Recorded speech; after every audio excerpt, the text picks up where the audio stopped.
Welcome, I'm Melinda Akimami. Tonight, President Muhammadu Buhari to launch federal government 3-year economic recovery and growth plan tomorrow in Abuja. Protesters from Borno State storm National Assembly in Abuja, demand immediate reinstatement of Senator Ali Ndume.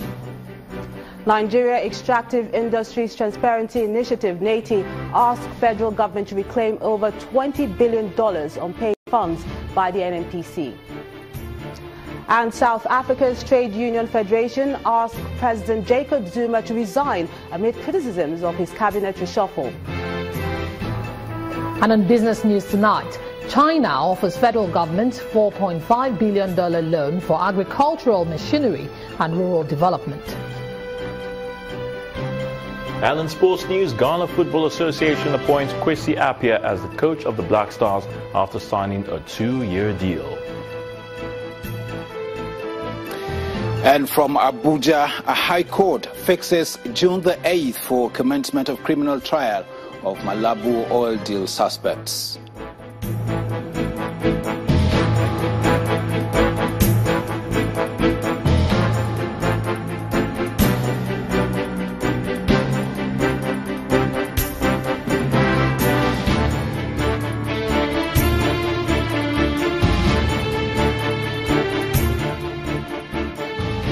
The much-awaited launch of the federal government's 3-year Economic Recovery and Growth Plan, ERGP, will be performed by the President on Wednesday in Abuja.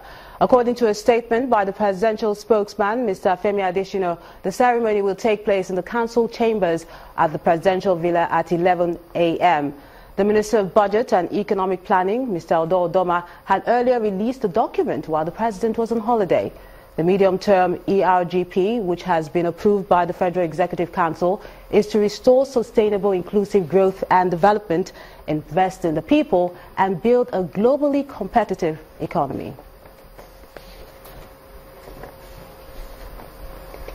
The former head of state, General Yakubu Gowon, says the safe return of President Muhammadu Buhari to Nigeria after receiving medical attention in the United Kingdom has proven critics wrong. After a private meeting with the President, General Gowon told State House correspondents that he was at the villa to welcome him back home. He wished President Muhammadu Buhari as well as he tackles the challenges confronting the nation. My coming here today is to come and welcome Mr. President back from his health issues and problems, and to thank God for what he's done to ensure that he has his health back and be able to return, and to get on with his work.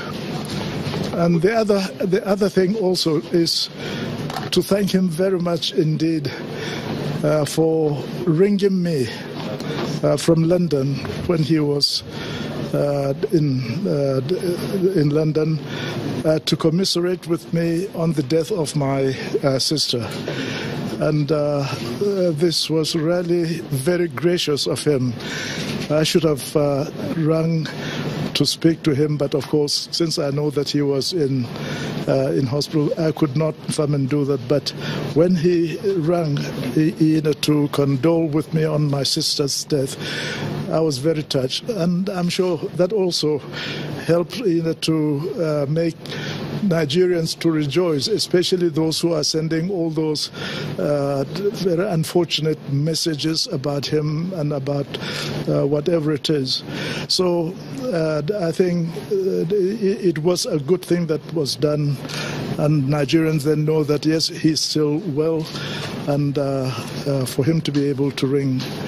So this is really the purpose of what brought me here, and then to encourage him to continue to do his work the best to his best of his ability, dealing with all the problems, and day in, day out, you read in the press, of course, all sort of things happening. We hope God will give him the continued strength and energy to be able to deal with the problems of the country for the good of Nigerians. A coalition of interest groups from Borno State has staged a protest at the National Assembly in Abuja, demanding the immediate reinstatement of Senator Ali Ndume.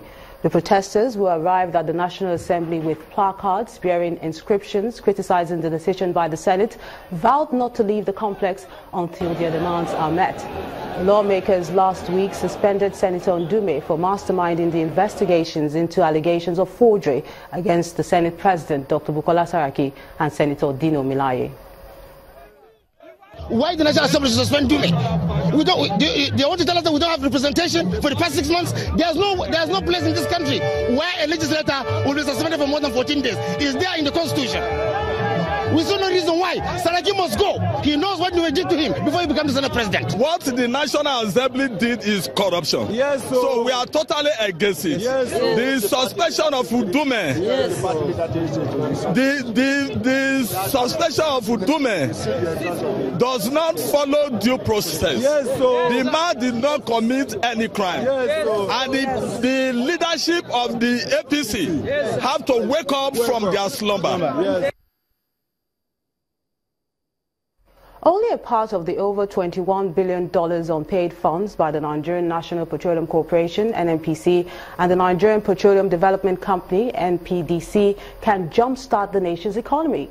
The Executive Secretary of NATI, Mr. Waziri Adio, told journalists in Abuja that no action had been taken against NNPC despite its independent reports asking government to reclaim its accumulated funds. Our correspondent, Gloria Mezuke, has this report. $8 billion. This is NLNG dividends. Staggering figures announced by NATI are money still being owed by NNPC and NPDC. In its March 2017 policy brief, the Extractive Industry Revenue Watchdog said by its own calculations, total unremitted revenues to government's treasury amounts to $21.778 billion between 2010 and 2014. NLNG dividends account for $15.8 billion. This is NLNG dividends over 15 years, from the year 2000 to 2014. And NLNG had records that they paid this money to NNPC. NNPC does not dispute that they received this money, but the money did not go to a federation account. And you have $21 billion sitting somewhere, and 316 billion naira sitting somewhere, and we're not making effort to go for that. So we think that there's a lot of money involved, and this money can help us to get out of where we are. According to NATI, the agencies have acted contrary to the Constitution, and the failure of government to remit revenue to the Treasury has significant implications for Nigeria's economy. The reason why we ended up in an economic slump that also led into economic recession is because individuals and agencies withheld money that should belong to the common purse. This also makes a compelling case for reform. Any system that allows this kind of aberration to take place should be reformed. So it's not enough for us to just go and recover the money. We should make sure that, this will never happen again. NATI promises to go beyond releasing publications on issues bordering on economic crimes, transparency and accountability by working with the EFCC, the National Assembly and other stakeholders to change the narrative.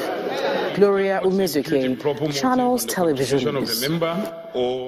The Independent National Electoral Commission, INEC, says it will set up a prosecution unit to deal with any malpractice in the electoral system. INEC explains that this is one of the many innovations brought into the work as it implements a new 5-year strategic action plan aimed at enhancing the electoral process. Our correspondent, Ajuli Ngelali, has this report. It is said that planning ahead of action is more effective than action ahead of planning. And if this notion urgently applies to governance, how much more then does it apply to processes determining who takes the most critical national decisions?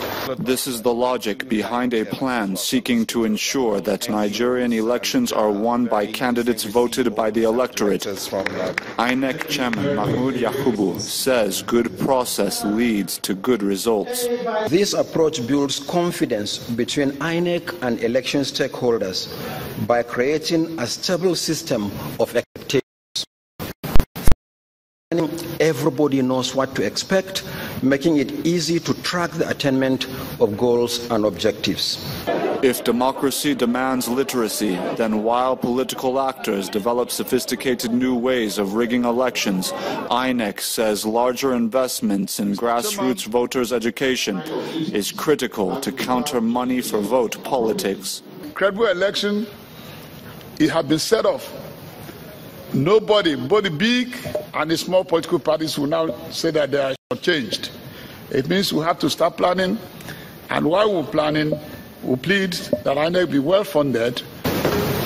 Author of INEC's new 5-year plan, Dr. Otive Egbuzo, believes that an effective counter to illicit monetary influence on electoral processes by office holders is the immediate activation of INEC's powers to incisively monitor political party funding and campaign fundraising sources. You will see a situation where people will go on television and announce something that is patently illegal. For instance, the Electoral Act gives limitation on what somebody can donate to candidates, not more than 1 million. But you see some people go on television and say, I'm giving this person so billion. In other crime, the person will go straight to jail.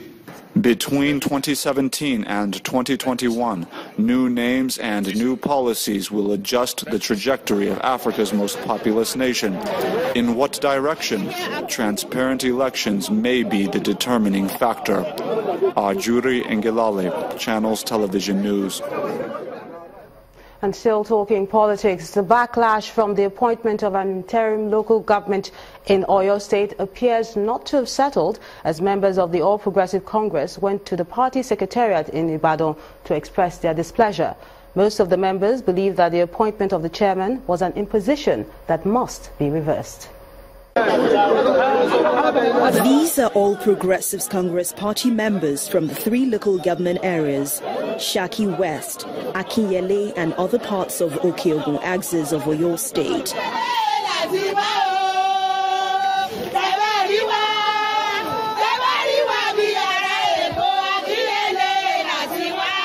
The reason they're here is to protest what they call the position of candidates on them by the party hierarchy. They say they reject the appointment of interim local government chairmen as they demand that the government and the party leadership reverse the situation. We in Okeogun, we entirely reject it totally, because the thing what they did, it was not acceptable to us. Government is not doing good for us, so they impose caretaker committee on us, so which is not supposed to be. But the governor's aide on political matters, Mr. Moron Kola Thomas, appeals to the members to be calm, as the government is committed to holding fresh elections into the 33 local government areas of the state. I've enjoined them to be peaceful in whatever they are doing, to accommodate people that are not accommodated now, and for everybody to be prepared for the forthcoming local government election.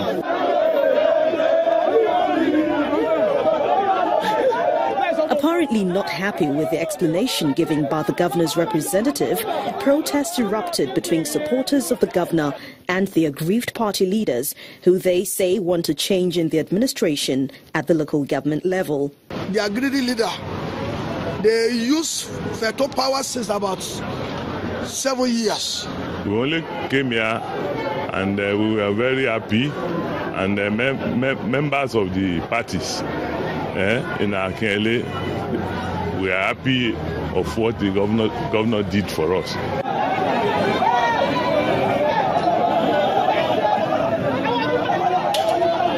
The two groups become uncontrollable as they brandished dangerous weapons. It took the intervention of the police to stop the protest from spreading. In the meantime, the party secretariat is under lock and key, and according to latest reports, there are efforts by both groups to reach an agreement on the matter to save the party from the crisis of confidence. In part 2, after the break, APC National Chairman John Oyegu calls for ceasefire between the executive and legislature as party's NWC meets with Senate caucus to resolve crisis rocking the party. That's in a moment. Join us again.